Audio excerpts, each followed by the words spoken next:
T V screen پر ایک قطار میں بیٹھے عالمی رہنما دکھائی دے رہے تھے۔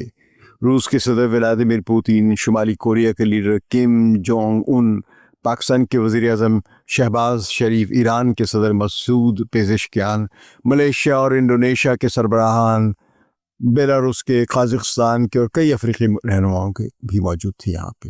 دنیا کے 26 ملکوں کے لیڈران بیجنگ میں موجود تھے۔ یہ صرف پریڈ نہیں تھی، یہ ایک سیاسی پیغام بھی تھا۔ چین اب دنیا کے مرکز میں کھڑا ہے اور اس کے ساتھ اس کے اتحادی بھی موجود ہیں۔ اس سال امریکی صدر ڈونلڈ ٹرمپ کی ٹیرف جنگ نے دنیا میں ملٹی پولر ورلڈ کی ضرورت کو اور زیادہ شدت سے محسوس کرایا ہے، اور اسی لیے دنیا کی توجہ اب چین کی جانب بڑھ گئی ہے۔ کسی نے خوب فقرہ کسا ہے، کامریڈ ٹرمپ، چین کو مضبوط کرنے کا شکریہ۔ تاہم بیجنگ کے مہمانوں کی اس فہرست میں ایک بڑا خلا بھی تھا۔ انڈیا کے وزیر اعظم نریندر مودی، جو 2 دن پہلے ہی چین آئے تھے، ایس سی او کی کانفرنس میں شرکت بھی کی تیانجین میں، اس پریڈ میں موجود نہیں تھے۔ یہ غیر موجودگی بہت کچھ کہہ گئی۔ پریڈ میں پھر وہ لمحہ جب صدر شی جن پنگ نے اپنی تقریر کی، جس نے اس تقریب کو اور زیادہ تاریخی بنا دیا۔ انہوں نے کہا، آج دنیا ایک فیصلہ کن موڑ پر ہے۔ یہ امن یا جنگ، یا مکالمہ یا تصادم، ہمیں وہ راستہ چننا ہوگا جو انسانیت کو امن اور خوشحالی کی طرف لے جائے۔ چینی عوام ایک نڈر، خود پر انحصار کرنے والی اور مضبوط قوم ہے۔ صدر شی نے کہا کہ ہم تاریخ کی صحیح سمت پر کھڑے ہیں اور ہم دنیا کے ساتھ مل کر مشترکہ مستقبل تشکیل دیں گے۔ صدر شی جن پنگ نے اس موقع پر اپنے سامعین کو یاد دلایا کہ وہ مارکس، لینن، ماؤ زیدونگ اور ڈیان زیاؤ پنگ کے نظریات سے جڑے رہے۔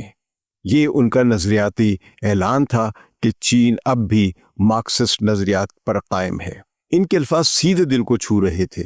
چین نے نہ صرف اپنی فوجی طاقت دکھائی، بلکہ یہ پیغام بھی دیا کہ وہ کسی کے رحم و کرم پر نہیں ہے۔ پوتن اور کم جونگ ان سمیت 26 عالمی رہنماؤں کی موجودگی نے صاف ظاہر کیا کہ ایک نیا عالمی اتحاد پروان چڑھ رہا ہے۔ یہ پریڈ ایشیا اور بحر الکاہل کے خطے میں طاقت کا نیا توازن بیان کر رہی ہے یا اس کی پیش خیمہ ہے۔ چین نے دنیا کو بتا دیا کہ وہ ماضی کا فاتح بھی ہے اور مستقبل کا رہنما بھی۔ امریکی صدر ڈونلڈ ٹرمپ، انہوں نے پریڈ کو ایک جان بوجھ کر اشتعال انگیز اقدام قرار دیتے ہوئے چین، روس اور شمالی کوریا کے رہنماؤں کو امریکہ کے خلاف سازش کرنے کا الزام عائد کیا ہے۔ انہوں نے اس موقع پر مذاق کرتے ہوئے کہا کہ وہ ان رہنماؤں کو گرم ترین سلام پیش کرتے ہیں اور امید ظاہر کی کہ چین امریکہ کی جنگ عظیم دوئم میں امداد کو تسلیم کرے گا۔ تائیوان نے اس پیریڈ کی مذمت کی اور شہریوں کو اس میں چینلز پر دیکھنے سے منع کیا۔ انہوں نے اس اقدام کو چین کی طرف سے طاقت کے استعمال کے ذریعے امن کی قیام کی کوشش قرار دیا ہے۔ تائیوان کے صدر لائی چنگ نے اس پریڈ کو چین کی طرف سے طاقت کے استعمال کا ایک اشارہ دیا ہے۔